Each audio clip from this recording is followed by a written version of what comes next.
আচ্ছা দর্শক সকলকে আমন্ত্রণ জানাচ্ছি প্ল্যানেটারি হেলথ একাডেমির সুরক্ষায় প্রতিদিনের আজকের আয়োজনে। দর্শক আমরা যখন আজকে কথা বলছি তখন একটি প্রজ্ঞাপন আমাদের হাতে আছে। আমরা দেখছি যে 12 জন বিশেষজ্ঞের সমন্বয়ে একটি নতুন কমিটি করা হয়েছে, যাকে বলা হচ্ছে দেশের বিদ্যমান স্বাস্থ্য ব্যবস্থার বিষয়ভিত্তিক প্রয়োজনীয় সংস্কার এবং চিকিৎসা সেবার গুণগত মান উন্নয়নের জন্য এই কমিটিতে করেছে আমাদের অন্তর্বর্তীকালীন সরকার। বিজ্ঞপ্তিটি বা প্রজ্ঞাপনটি প্রকাশিত হয়েছে 3 সেপ্টেম্বর। আমরা এই যে কমিটি সেটি যাদের সমন্বয়ে তৈরি হলো তারা প্রায় সকলেই দেশের প্রথিতযশা চিকিৎসক, কিন্তু আমরা স্বাস্থ্যের যেই সংস্কার চাই প্রত্যাশা করি এই বিশেষজ্ঞদের উপস্থিতিতে বা তাদের যেই কন্ট্রিবিউশন অবদান সেটা দিয়েই কি আমাদের প্রত্যাশিত সংস্কার আসবে, এই প্রসঙ্গটি আমাদের আলোচনা হওয়া দরকার। আমরা এ বিষয়ে আজকে কথা বলবো। আমাদের আলোচ্য বিষয় স্বাস্থ্য সংস্কার প্রত্যাশিত পূরণ হবে কি, এই প্রসঙ্গ। এ বিষয়ে কথা বলার জন্য দুজন অতিথি আমাদের সাথে যুক্ত হচ্ছেন। স্টুডিওতে আছেন ডক্টর সৈয়দ আব্দুল হামিদ, তিনি স্বাস্থ্য অর্থনীতিবিদ এবং অধ্যাপক, স্বাস্থ্য অর্থনীতি ইনস্টিটিউট, ঢাকা বিশ্ববিদ্যালয়। ডক্টর আব্দুল হামিদ, স্বাগত আমাদের অনুষ্ঠানে। আমাদের সাথে অনলাইনে যুক্ত হয়েছেন ডক্টর তৌফিক জোয়ারদার, তিনি জনস্বাস্থ্য ও স্বাস্থ্য ব্যবস্থা বিশেষজ্ঞ এবং সহযোগী অধ্যাপক, global health, national university of Singapore, নাস। আমি একটু ডক্টর তৌফিক জোয়ারদার আপনাকে দিয়ে শুরু করতে চাই। কমিটিটি আপনি দেখেছেন, যারা অন্তর্ভুক্ত হয়েছেন প্রায় সকলকে আপনি চিনেন, আপনি নিজে স্বাস্থ্য ব্যবস্থা বিশেষজ্ঞ। কেমন মনে হয়েছে আপনার এই কমিটিটি? আমার কাছে মনে হয়েছে আমরা একটা গ্র্যান্ড হসপিটাল চালাতে যাচ্ছি এবং তার জন্য কিছু বিশেষজ্ঞকে নিয়ে আসা হয়েছে। খুবই উন্নত মানের, অত্যন্ত বিচক্ষণ এবং প্রথিতযশা কিছু বিশেষজ্ঞকে দিয়ে একটি বড় রকমের অপারেশন পরিচালিত হতে যাচ্ছে, এই জাতীয় একটি ইমপ্রেশন আমার মনে হয়েছে আর কি। আমি মানে অতটা খুঁটিয়ে দেখার বা সবাইকে আসলে আমি পার্সোনালি চিনিও না, আসলে এটা ঠিক নয় যে আমি সবাইকে চিনি, তবে তাদের সংক্ষিপ্ত পরিচিতি সেখানে দেওয়া আছে, অনেকেই চিনি। তার ভিত্তিতে আমার কাছে এটাকে খুবই ক্লিনিক্যাল সেন্ট্রিক একটি কমিটি মনে হয়েছে। আমাদের বুঝতে হবে যে স্বাস্থ্য ব্যবস্থার উন্নয়ন সাধন করা আসলে কোনো একটা হাসপাতালের অপারেশন চালানোর মতো একটা কাজ নয়। এখানে এই কাজটিরও একটা স্পেশালাইজেশন আছে। আপনি ফর এক্সাম্পল, আপনি যদি ফাইন্যান্স মিনিস্ট্রি চালাতে চান, আপনাকে একজন অর্থনীতিবিদের পরামর্শ নিতে হবে। একইভাবে স্বাস্থ্য আসলে কেবলমাত্র এটা হাসপাতাল পরিচালনা করা নয় বা হাসপাতালে একটা রোগীর ট্রিটমেন্ট বা সার্জারি করা নয়। স্বাস্থ্য নীতি, স্বাস্থ্য ব্যবস্থা, স্বাস্থ্য অর্থনীতি, এই বিষয়গুলোর উপর সম্পূর্ণ পৃথক পড়াশোনা আছে। এই বিষয়গুলোকে সম্পূর্ণভাবে বুঝে তার ভিত্তিতেই আসলে স্বাস্থ্য ব্যবস্থার সংস্কার করতে হয়। স্বাস্থ্য সংস্কারের বিস্তারিত যেই পদ্ধতিগুলো আছে, কি কি বিষয় সেখানে আমাদের কনসিডারেশন নিতে হয়, সেগুলো নিয়ে আমি হয়তো পরবর্তীতে আলোচনা করব। তবে আপনার প্রশ্নের উত্তরে আমার একদম ইমিডিয়েট ইমপ্রেশন হচ্ছে, আমার কাছে এটাকে খুবই ক্লিনিক্যাল হেভি মনে হয়েছে। দ্বিতীয়ত, কি প্রক্রিয়া, যেটা আমরা কিন্তু ওই কোভিড এর কমিটি, টেকনিক্যাল অ্যাডভাইজরি কমিটি হওয়ার সময় একই প্রশ্ন তুলেছিলাম যে কমিটি কে হচ্ছে, তারা কি সিদ্ধান্ত নিচ্ছে। তার আগে আমাদের বুঝতে হবে যে কিভাবে এই সিদ্ধান্তটা নেওয়া হচ্ছে সেটি ট্রান্সপারেন্ট কিনা, সেটি স্বচ্ছ কিনা, এবং একটা সবাইকে একটা অংশগ্রহণমূলক পদ্ধতিতে এই সিদ্ধান্তগুলো নেওয়া হচ্ছে কিনা। কারণ এগুলো যদি না হয় তাহলে কমিটি যেই সিদ্ধান্তই নিক, কমিটি যতই ভালো হোক, তার প্রতি মানুষের আস্থা থাকবে না এবং এই বিষয়ে সবসময় কিছু প্রশ্ন তৈরি হতেই থাকবে। ধন্যবাদ ডক্টর তৌফিক জোয়ারদার। আমি আসি ডক্টর সৈয়দ আব্দুল হামিদ। অনেক দিন ধরে আপনি স্বাস্থ্য অর্থনীতির নানান প্রসঙ্গে কাজ করছেন, দেশের স্বাস্থ্য সংস্কার বিষয়ে প্রচুর লেখালেখি করেছেন। এই অনুষ্ঠানে আপনি অনেকবার কথা বলেছেন এই সংস্কার প্রসঙ্গে। যেই কমিটিটি তৈরি হলো, ডক্টর তৌফিক জোয়ারদার একজন জনস্বাস্থ্য এবং স্বাস্থ্য ব্যবস্থা বিশেষজ্ঞ হিসেবে যে মূল্যায়ন করেছেন, আপনার কি মনে হয়েছে এই কমিটিটি দেখে? দেখুন, আমি প্রথমে যেটা বলবো যে একটা কমিটি হয়েছে, সেটা যারা কমিটিটা করেছে তাদেরকে আমি ধন্যবাদ জানাচ্ছি যে অ্যাটলিস্ট আমাদের হাতে এখন একটা কমিটি আছে, যেটা ধরেন যে গতকাল সকালেও এই সময় হয়তো ছিল না। আমরা সন্ধ্যার দিকে এই কমিটির একটা সদস্যদের নাম এবং একটা পরিপত্র দেখেছি আর কি। সো অ্যাটলিস্ট আমাদের এখন একটা হাতে একটা কমিটি আছে, সেই জন্য আমরা কথা বলতে পারছি আর কি। হ্যাঁ, এখন কোয়েশ্চেন হচ্ছে যে এই কমিটিটা, আপনার কোয়েশ্চেন যেটা, সেটা কেমন হলো। আমি যদি একটু বিশ্লেষণ করে বলি তাহলে আপনি বুঝতে পারবেন আর কি। হ্যাঁ, আমরা জানি যে স্বাস্থ্য খাত একটা যৌগিক খাত। এর ভিতরে যেরকম মেডিকেল এডুকেশন আছে, এর ভিতরে ফার্মাসিউটিক্যাল আছে, এর ভিতরে অনেক ইকুইপমেন্ট আছে, সার্জিক্যাল নন সার্জিক্যাল নানা ইকুইপমেন্ট আছে, আমরা যদি হসপিটালকে দেখি তাহলে হসপিটালের ক্যাটাগরি অনুযায়ী প্রাইমারি, সেকেন্ডারি, টারশিয়ারি আছে।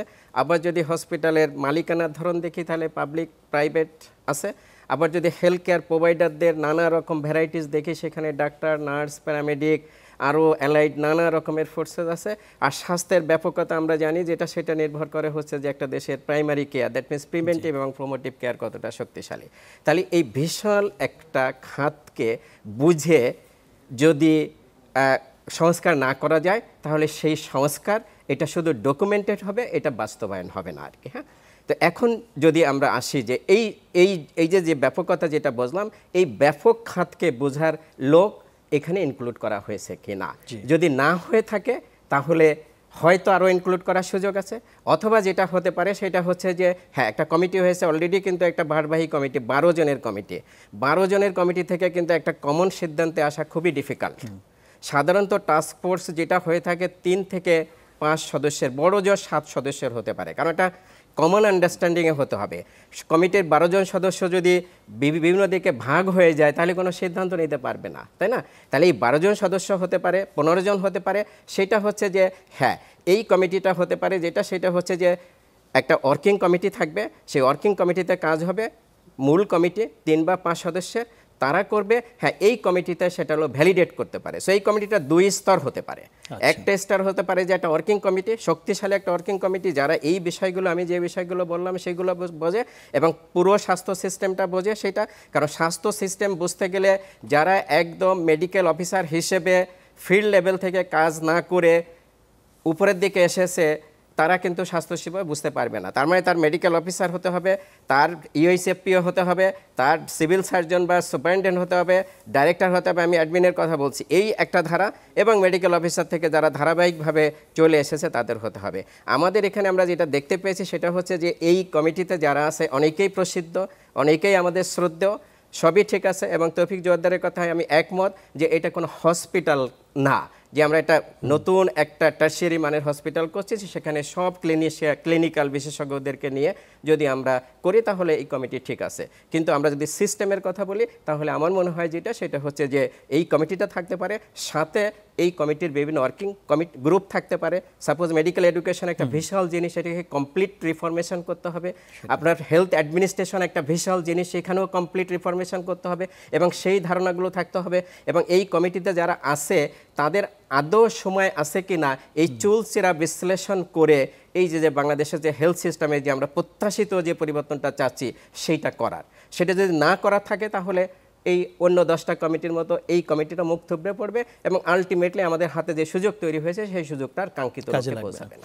অনেক ধন্যবাদ ডক্টর আব্দুল হামিদ। আমি এই কথার প্রসঙ্গ ধরে একটা বিষয় বলেছেন, সময়, যারা কমিটিতে থাকবেন তাদের সময় থাকতে হবে। আরেকটা বিষয় হচ্ছে যে তারা যেই সময়কে রিপ্রেজেন্ট করছেন সেটার একটা ছাপ থাকা দরকার। আমি এই প্রসঙ্গে ডক্টর তৌফিক জোয়ারদার আপনার কাছে আসি। এই কমিটির দিকে যদি আপনি তাকান, 12 জনের ভেতরে প্রায় বেশিরভাগই হচ্ছে প্রাক্তন কোনো বিভাগীয় প্রধান অথবা কোনো ইনস্টিটিউটের প্রধান। মনে হচ্ছে যে প্রাক্তনে ভরপুর একটা কমিটি। তার মানে সবাই হচ্ছেন অনেকখানি পুরনো সময়ের। তারা সবাই আপনাদের শিক্ষক ছিলেন, যারা মেডিকেলে পড়াশোনা করছেন তাদের সব অনেকেরই শিক্ষকের শিক্ষক, গুণীজন, সব ঠিক আছে। কিন্তু এখনকার সময়ের যে প্রতিনিধিত্ব সেটি এই কমিটিতে আদৌ হয়েছে কিনা ডক্টর তৌফিক জোয়ারদার? এক বাক্যে যদি বলতে হয় তাহলে না।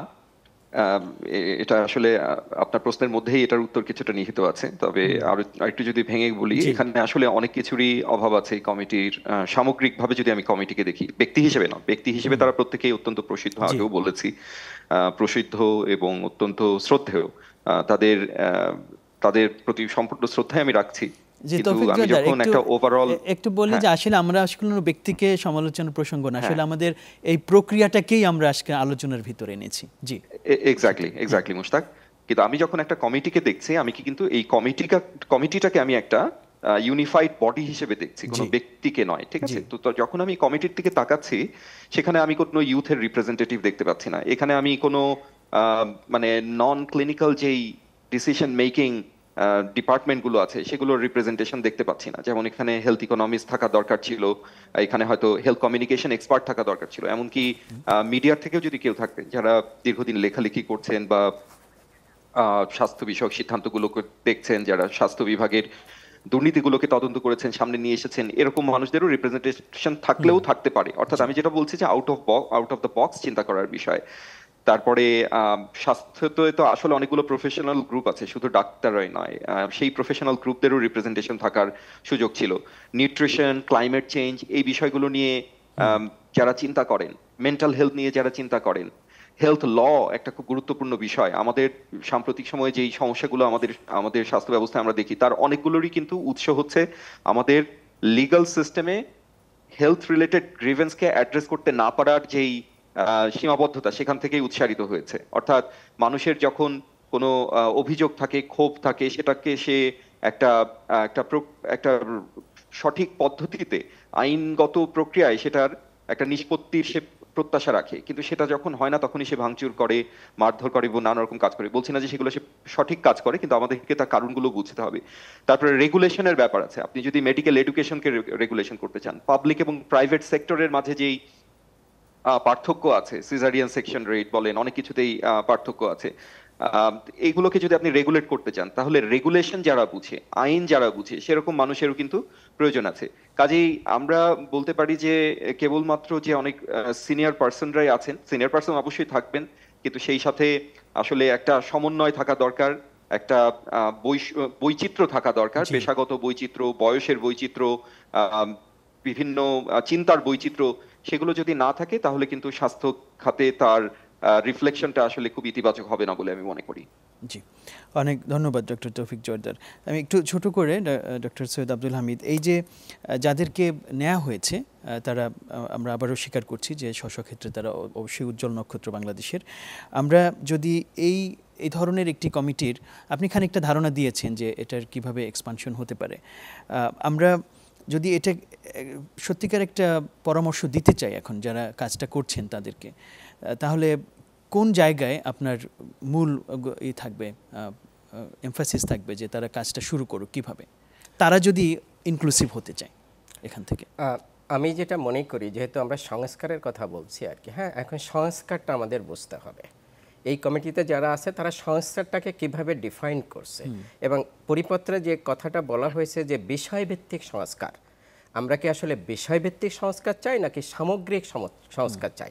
বিষয়ভিত্তিক সংস্কার মানে হচ্ছে যে তার মানে একটা পার্টিকুলার ডিসিপ্লিন, মেডিকেল ডিসিপ্লিন, সেটা গাইনি হতে পারে, সেটা পেডিয়াট্রিক হতে পারে, সেটা সার্জারি হতে পারে, এইগুলো হচ্ছে বিষয়ভিত্তিক। কিন্তু বিষয়ভিত্তিক সংস্কার চাচ্ছি না আমরা সামগ্রিক সংস্কার চাচ্ছি, সেই জিনিসটাই হচ্ছে আমাদেরকে বুঝতে হবে। পরিপত্রটা কিন্তু অনেকটা কনফিউজিং, মানে ওয়ার্ডিং যেভাবে লেখা আছে সেটা কিন্তু প্রপারলি নাই, এবং তাদের কি টিওয়ার দেওয়া হয়েছে সেটার উপরই নির্ভর করবে। এখন টিওয়ার কি মন্ত্রণালয় দিয়ে দিবে নাকি এই কমিটি তৈরি করবে সেটার উপর নির্ভর করবে। তার মানে এখানে আমি যেটা বলতে চাচ্ছি সেটা হলো সংস্কারের একটা প্রপার ডেফিনেশন লাগবে, কোন কোন এরিয়াতে সংস্কার তারা করবে। আমাদের একদম, আমরা যদি স্বাস্থ্য খাতকে একটা বডি চিন্তা করি, তাহলে এই বডির পুরোটাই নষ্ট, এবং শুধু মাংস নষ্ট না, এর প্রত্যেকটা হাড়গোড়ও নষ্ট, মানে কোনো স্ট্রাকচারই নাই, মরালিও নাই, ফিজিক্যালিও নাই, কিচ্ছুই নাই, শুধুগুলো এই কথাগুলো ইট বালু পাথর এগুলো হচ্ছে আমাদের আছে, হ্যাঁ। তাহলে সেই জায়গাটাকে যদি সংস্কার করতে হয় তাহলে সংস্কারের একটা ডেফিনেশন দিতে হবে। আমার ব্যক্তিগতভাবে মনে যেটা হয় সেটা হচ্ছে যে সাধারণত এই সমস্ত ক্ষেত্রে যেটা হয়, আমরা চিন্তা করি যে কি ডুয়াবল, কতটুকু করা যেতে পারে। এই জিনিসটা সংস্কার কমিটি যদি কমপ্লিটলি ভুলে যেতে পারে, হোয়াট শুড বি ডান বাংলাদেশের মানুষকে কোয়ালিটি স্বাস্থ্যসেবা কাঙ্ক্ষিত লেভেলে দেওয়ার জন্য যা করা দরকার, এইটা যদি তাদের মাথায় থাকে তাহলে এইটা কাজ করবে। কিন্তু এই জায়গায় আমি আবারও বলবো, সেটা হচ্ছে একমত হওয়ার বিষয় আছে। আমরা কি হেলথ সিস্টেম স্ট্রেনথেনিং করার জন্য কমিটি করেছি নাকি এটা সংস্কার করার জন্য কমিটি করেছি, এটা বুঝতে হবে। স্ট্রেনথেনিং মানে আপনি কিছুটা ইমপ্রুভ করলেন, মলম দিলেন, কিছুটা ওষুধ দিলেন, কিন্তু না, যেখানে সার্জারি লাগবে সেখানে আমাদেরকে সার্জারি করতে হবে, যেখানে ওষুধ দিয়ে কাজ হবে সেখানে ওষুধ দিতে হবে। দিস ইজ সংস্কার।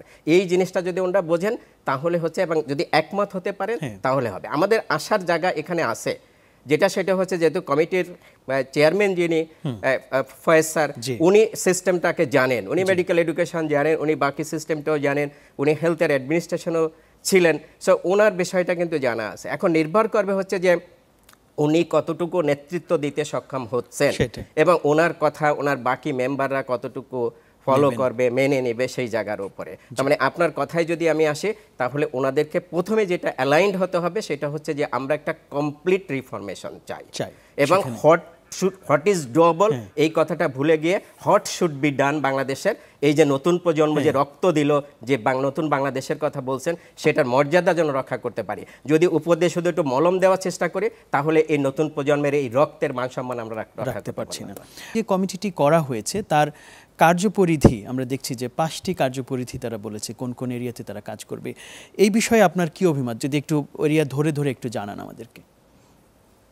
ধন্যবাদ। এখানে যে 5টা কার্যপরিধি দেওয়া হয়েছে, আমার কাছে 5টা কার্যপরিধি খুব ভালো মনে হয়েছে। আমার কাছে মনে হয়েছে যারা এই 5টি কার্যপরিধি প্রস্তাব করেছেন তারা আসলে স্বাস্থ্য ব্যবস্থার যে নীতি নির্ধারণী ভ্যান্টেজ পয়েন্ট, সেখান থেকে তারা খুব সুন্দর কয়েকটা বিষয় তারা প্রস্তাব করেছেন। কারণ কার্যপরিধি যখন আমরা এরকম একটা মানে হাই পলিসি লেভেলে বলি, তখন আমার কিন্তু এটা খুব বেশি ব্রেকডাউন করে বলতে গেলে সেই জিনিসটা বাস্তবায়ন করা সম্ভব হয় না, এবং সেটা আনম্যানেজেবলি লার্জ, মানে অনেক বড় একটা তালিকা তৈরি হয়ে যায়, এটা করতে হবে, এটা বাস্তবায়ন করতে হবে, ওটা ঠিক করতে হবে, এরকম। এটা ঠিক না। পক্ষান্তরে এটা একটু হাই লেভেলে করা উচিত, এবং সেটাই হয়েছে। কিন্তু যেটা আমি কিছুটা মানে আশ্চর্য হয়েছি সেটা হচ্ছে যে কার্যপরিধি, আমার কাছে মনে হয়েছে যারা কার্যপরিধিটা প্রস্তাব করেছেন এবং যারা এই কার্যপরিধি বাস্তবায়ন করার জন্য যারা বাস্তবায়ন করবেন, অর্থাৎ এই কমিটির মেম্বারদেরকে যারা প্রস্তাব করেছেন, এই দুটো হয়তো দুটোর মধ্যে ডিসকানেক্ট মনে হয়েছে আমার কাছে, একটা ডিসকানেক্ট আছে বলে আমার কাছে মনে হয়েছে। অর্থাৎ যারা বলছেন যে দেশের স্বাস্থ্য ব্যবস্থার প্রয়োজনীয় নীতি নির্ধারণী সংস্কার করতে হবে, একদম প্রথম কথা, তার মানে হচ্ছে এটা পলিসি লেভেল রিফর্ম করতে হবে। তাহলে আপনি যদি পলিসি লেভেল রিফর্ম করতে চান, এখানে আপনার একজন হেলথ পলিসি এক্সপার্ট লাগবে, তিনি কোথায়? দ্বিতীয় যেই ইয়েটা আছে, যেই কি বলবো, যে কার্যপরিধি আছে, সেখানে বলা হচ্ছে যে চিকিৎসা শিক্ষাকে একটা স্বীকৃতি দিতে হবে এবং আধুনিকায়নের পরামর্শ দিতে হবে। এখানে অনেকেই আছেন মেডিকেল এডুকেশন তারা পড়িয়ে এসেছেন গতানুগতিক ভাবে, তারা বেশিরভাগই প্রফেসর, প্রত্যেকের নামের আগেই প্রফেসর আছে প্রায়, দেখতে পাচ্ছেন। কিন্তু একজন প্রফেসর কিন্তু মানে কারিকুলামের যে এক্সপার্টিস বা মেডিকেল এডুকেশনের যে টেকনিক্যাল এক্সপার্টিস, সেটা যে তার থাকবে তার কোনো নিশ্চয় নাই। এটা কিন্তু একটা আলাদা এডুকেশন। জি, আমি যেমন এনইউএসএ আছি, এখানে আমাদের একটা এডুকেশন টিম থাকে যারা আমাদের সাথে ফ্যাকাল্টিদের সাথে বসে এডুকেশনটা কিভাবে হবে, রিফর্মটা কিভাবে হবে সেটা নিয়ে আমাদের সাথে আলাদাভাবে পরামর্শ দেন। আমরা তাদের লেকচার করি, অর্থাৎ তাদের এক্সপার্টিস হচ্ছে মেডিকেল এডুকেশন নিয়ে। কিন্তু আমার এই কমিটিতে কি কোনো মেডিকেল এডুকেশন এক্সপার্ট আছে? 3 নম্বরে আসেন, দেখেন যে প্রত্যন্ত অঞ্চলে মানসম্মত স্বাস্থ্য সেবা দিতে হবে, তারপরে নগর গ্রাম প্রত্যন্ত অঞ্চলে মানসম্মত স্বাস্থ্য সেবা, অর্থাৎ এখানে আপনি দেখছেন যে রিজিওনাল বা কমিউনিটি হেলথের কথা বলা হচ্ছে, প্রত্যন্ত অঞ্চলে সেবা দেওয়ার কথা বলা হচ্ছে। যেটা হামিদ ভাইও বললেন যে যারা একদম প্রত্যন্ত এলাকায় কাজ করে মেডিকেল অফিসার থেকে ধীরে ধীরে অ্যাডমিনিস্ট্রেশন সামলে সামলে উপরে উঠেছেন, এ জাতীয় মানুষ এখানে আছে কিনা। কিন্তু তারা না থাকলে তো প্রত্যন্ত অঞ্চলে স্বাস্থ্যসেবার সমস্যা কি সেটা তো তারা বুঝতে পারবেন না।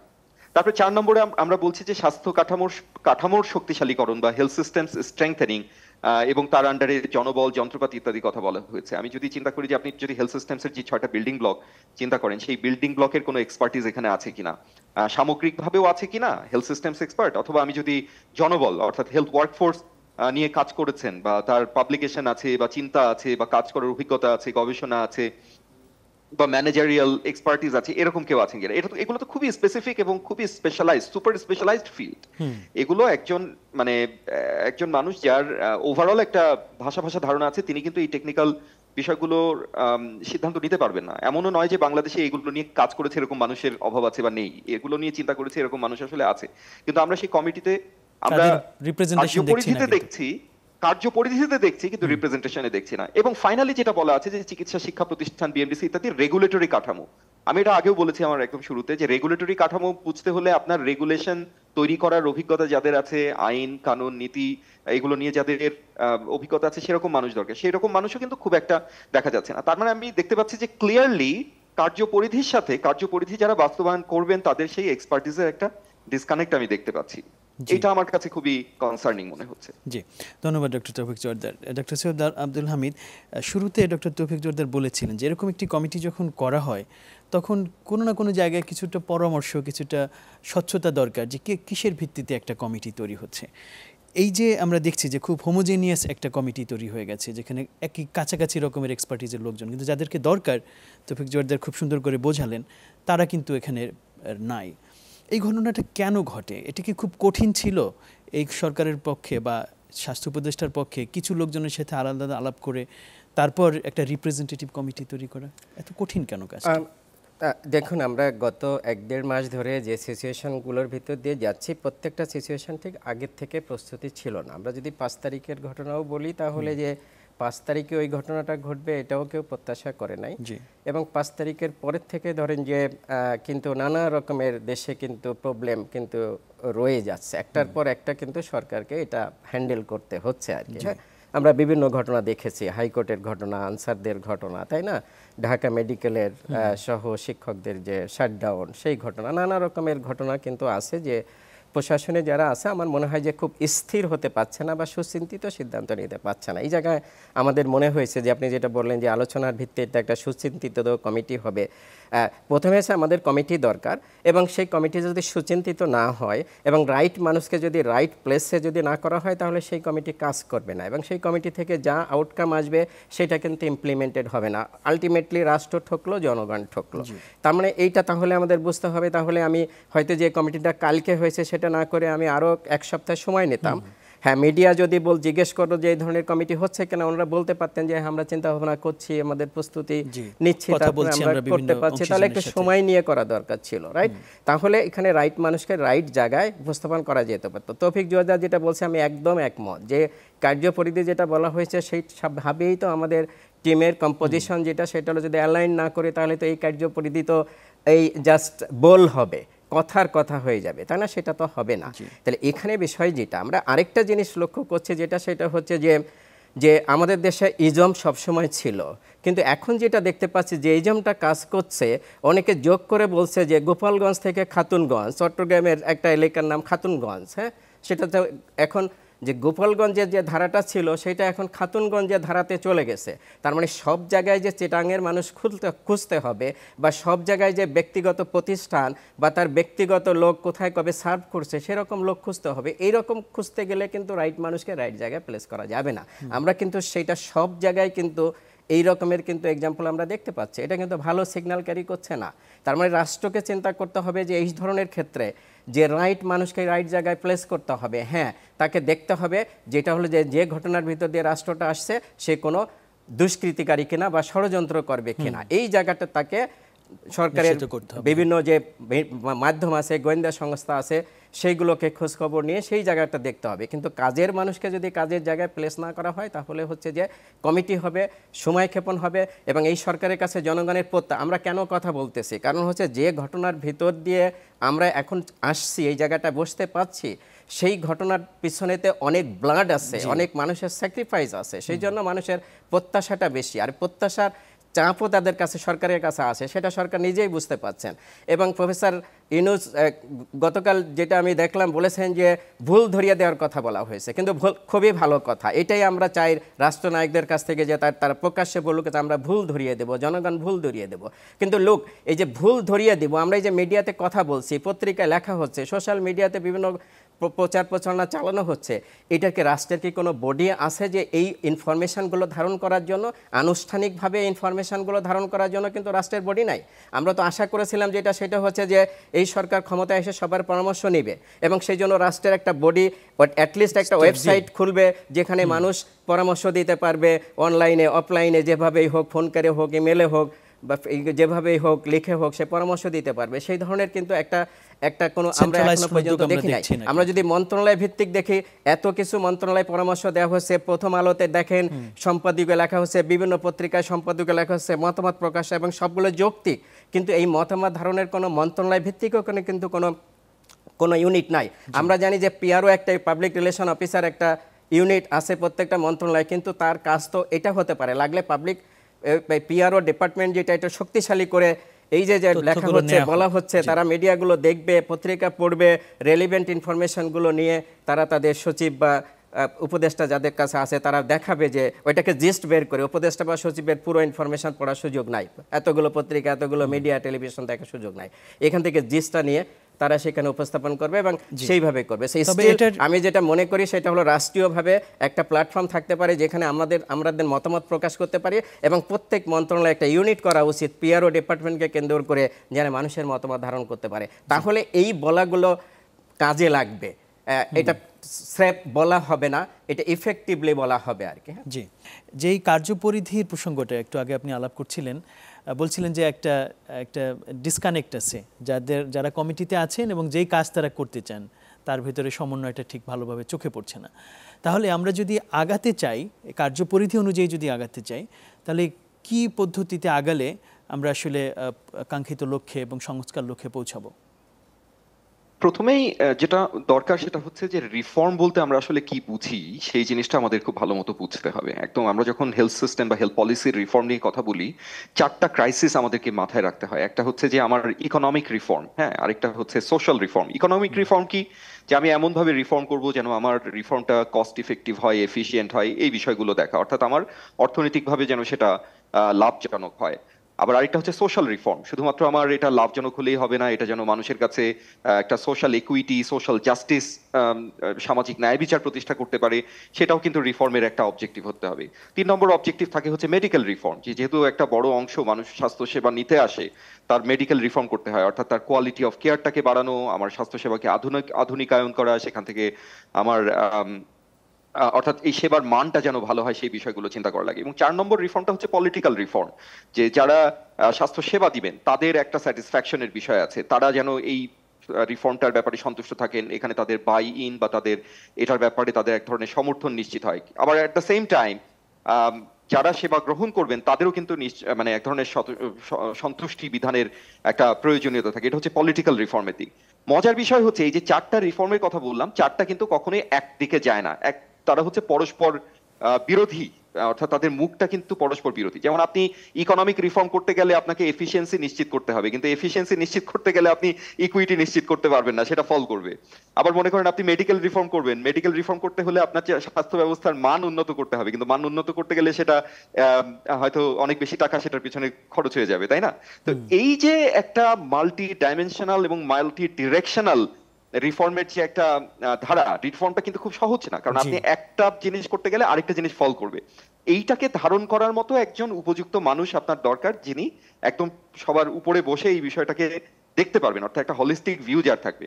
এরপরে আসছে তাকে যারা সাহায্য করবে, সেই বিষয়ে আমি বলবো যে এই সাহায্য করার জন্য মানুষের সংখ্যাটা আসলে খুব বেশি হওয়াটা আসলে প্রযোজ্য নয়, কারণ আমাদের বাংলায় একটা কথা আমরা বলি যে অধিক সন্ন্যাসীতে গাজন নষ্ট, বিভিন্ন জন বিভিন্ন কথা বলবেন। এই জন্য আমার মনে হয় যে উনাকে যারা গাইড করবেন সেই কমিটিটা আসলে খুবই সংক্ষিপ্ত হওয়া উচিত। এরপরে যেটা আছে আপনার প্রশ্ন, যেটা যে তাহলে কি কমিটি এক্সপ্যান্ড করবে, আমি মনে করি যে কমিটি তো এক্সপ্যান্ড করা উচিত না, কমিটি আরো কার্টেল করা উচিত এবং উপযুক্ত মানুষ দিয়ে সেটাকে পরিপূর্ণ করা উচিত। আর তাদের আন্ডারে সাব কমিটি থাকতে পারে বিষয় ভিত্তিক, অথবা আরেকটা প্রস্তাব আমি বিভিন্ন জায়গা থেকে শুনছি, সেটা হচ্ছে ছায়া কমিটি, অর্থাৎ আপনি একটা 5 জনের একটা কমিটি করে দিলেন, কিন্তু সেই কমিটিকে চেককে রাখার জন্য, সেই কমিটিকে নজর দাঁড়িতে রাখার জন্য, তারা যেন সঠিকভাবে কাজ করতে পারে সেটার জন্য নাগরিকদের মধ্য থেকে ছায়া কমিটি করারও একটা, বা ছায়া কমিশন বা শ্যাডো কমিশনের একটা প্রস্তাব বিভিন্ন মহল থেকে আসছে, সেভাবেও করা যেতে পারে। তবে সংখ্যা বাড়িয়ে এই সমস্যার সমাধান হবে না, বরং সংখ্যা কমাতে হবে এবং উপযুক্ত মানুষ যারা একটা হলিস্টিক ভিউ নিয়ে এই বিষয়টাকে দেখতে পারে, রিফর্মকে দেখতে পারে, সেরকম মানুষজনকে নিয়ে আসলে এটাকে পুনর্গঠন করাটা আমার কাছে মনে হয় যে সবচেয়ে ভালো সমাধান। ধন্যবাদ তৌফিক জোয়ারদার। ডক্টর সৈয়দ আব্দুল হামিদ, একটু ভিন্ন একটা প্রসঙ্গে আসি, যা এই যে স্বাস্থ্য সংস্কারের প্রসঙ্গ, যারাই কমিটিতে থাকুক না কেন, একটা বিরাট বিষয় হচ্ছে আমাদের স্বাস্থ্য ব্যবস্থার যে রাজনীতিকরণ হয়েছে, বিশেষ করে দলীয় রাজনীতির যে প্রভাব স্বাস্থ্য ব্যবস্থাকে রন্ধ্রে রন্ধ্রে ধ্বংস করে দিয়েছে, সেই ব্যবস্থার সংস্কারের সাহস এবং উদ্যোগ এই কমিটি নিতে পারবে বলে মনে করেন কিনা? খুব গুরুত্বপূর্ণ কোয়েশ্চেন। তার আগে আমি আপনার আগের কোয়েশ্চেনে তৌফিক জোয়ারদার যে চমৎকারভাবে বলছিলেন, সেটা একটা প্রসঙ্গ একটু বলে নিই। সেটা হচ্ছে যে এই কমিটি 12 সদস্যের কমিটি, এটা কাজ করা খুবই ডিফিকাল্ট। এটা যেটা হতে পারে, this could be an steering committee or advisory committee, অথবা যে নামেই ডাকি। আর এখান থেকে কিছু সদস্যকে, গুরুত্বপূর্ণ প্রধানসহ গুরুত্বপূর্ণ কিছু সদস্যকে নিয়ে ছোট্ট কমিটি করা, এবং সেই কমিটিতে আরও যেগুলো মিসিং আছে সেই মিসিংটাও থাকতে পারে। তার মানে এইটা হতে পারে একটা অ্যাডভাইজারি কমিটি বা স্টিয়ারিং কমিটির মতো, আরেকটা থাকতে পারে ওয়ার্কিং কমিটি, যেখানে এই যে মিসিং কম্পোনেন্ট যেটা আছে সেগুলো নিয়ে হতে পারে। আপনার কোয়েশ্চেনে যদি আসি যে আমরা সংস্কার করি আর যেটা করি সেটার জন্য যদি আমরা রাজনীতিকে দূরে রাখতে না পারি, আমাদের যে রাজনৈতিক ধারা আছে এই রাজনীতি শুধু ডাক্তারদের ক্ষেত্রে না, এটা আমাদের শিক্ষকদের ক্ষেত্রে আমরা পস্তাচ্ছি এবং সমস্ত প্রফেশনে এই যে ক্লিয়ারলি জাতি দুটো ভাগে ভাগ হয়ে যাওয়া, এই দলীয় লেজুর ভিত্তিক যে দুটো ভাগে হয়ে যাওয়া, এটাই সবচেয়ে আমাদের ম্যাসাকার হয়েছে এবং এটা রাষ্ট্রীয় প্রধান থেকে শুরু করে একদম পরিবারের ইন্ডিভিজুয়াল পর্যন্ত এই কিন্তু বিভাজন হয়ে গেছি আমরা। এই জায়গাতে যদি সংস্কারের এইটাও প্রস্তাব করতে হবে যে প্রফেশনে থেকে কেউ লেজুর ভিত্তিক রাজনীতি করতে পারবে না, সেটা সে শিক্ষক হোক, সেটা উকিল হোক, সেটা লয়ার হোক, সেটা ডাক্তার হোক বা যে কোনো প্রফেশন হোক। এটা যদি না হয় তাহলে এই যে আমাদের যে চাওয়া, এই চাওয়াটা কখনো প্রত্যাশা পূরণ হবে না। এবং ঠিক একইভাবে লেজুর ভিত্তিক এই ছাত্র রাজনীতিও বন্ধ করতে হবে, সেটা মেডিকেল কলেজে করতে হবে, সেটা ইউনিভার্সিটি কলেজ যে কোনো পর্যায়ে করতে হবে। তারা রাজনীতি করবে, সংসদ থাকবে, নির্বাচন হবে, সেখানে লিডারশিপ রাজনীতি, যেমন সারা পৃথিবীতে আমাদের পার্শ্ববর্তী দেশ ভারতেও তো এত ইউনিভার্সিটি আছে, সেখানেও তো লেজুর ভিত্তিক রাজনীতি নাই। তাহলে সেই জায়গাটা আমাদের আসতে হবে। এখানে আপনার যে পরে যে কোয়েশ্চেনটা, হ্যাঁ এই কমিটি সেটা পারবে কি না, যেহেতু এই কমিটিটা পুরোটাই ডক্টর দ্বারা নির্ধারিত, এখানে ডক্টরের বাইরে কিন্তু কেউ নাই, সো তাদের কতটুকু সাহস হবে এইখানে প্রস্তাব করা যে আমরা যে কথাটা বললাম, সেটি আমরা সময়ের হাতে রেখে দিলাম, দেখি তারা পারে কিনা। কিন্তু আরেকটা প্রসঙ্গ যেটা একটা সেকেন্ডে আমি যেটা বলবো সেটা হচ্ছে যে এই কমিটি যেটা করতে হবে, যেভাবেই কমিটি হোক, তারা রুট লেভেলে যারা কাজ করছে প্রথমেই তাদের ইউএসএফপিও, দ্যাট মিনস থানা হেলথ কমপ্লেক্সের ম্যানেজার যারা এদের সাথে বসে পড়তে হবে, ডিস্ট্রিক্টের ম্যানেজার যারা তাদের সাথে বসতে হবে, এবং পর্যায়ক্রমে যারা বিভিন্ন লেভেলের ম্যানেজার আছে তাদের পরামর্শগুলো শুনতে হবে। জি, ধন্যবাদ ডক্টর সৈয়দ আব্দুল হামিদ। ডক্টর তৌফিক জোয়াদ্দার, কৃতজ্ঞতা আপনাকে। আমরা আবার এই আলোচনাটা চালাবো, ধন্যবাদ জানাচ্ছি। দর্শক, শেষ করছি সুরক্ষা প্রতিদিনের আজকের আয়োজন। আমরা আনন্দিত এবং কিছুটা হলো আশান্বিত যে একটি জাতীয় কমিটি হয়েছে স্বাস্থ্য ব্যবস্থার যে প্রত্যাশিত সংস্কার সেটাকে লক্ষ্য রেখে, কিন্তু আমরা আলোচনায় বুঝতে পারছি যে যেই লোকদের এখানে দরকার, যে বিশেষজ্ঞদের উপস্থিতি দরকার, সেখানে এখনও ঘাটতি আছে। আমরা চাইবো আমাদের এই আলোচনাগুলো হোক এবং অন্যান্য লেখালেখির মাধ্যমে হোক, সঠিক মানুষকে সঠিক জায়গায় বসিয়ে আমাদের দেশকে প্রত্যাশিত জায়গায় নিয়ে যাক। স্বাস্থ্য খাতের যে পরিবর্তন আমরা চাই সেই পরিবর্তন অর্জিত হোক, সেই আশা রেখে আজকের মতো শেষ করছি সুরক্ষা প্রতিদিন।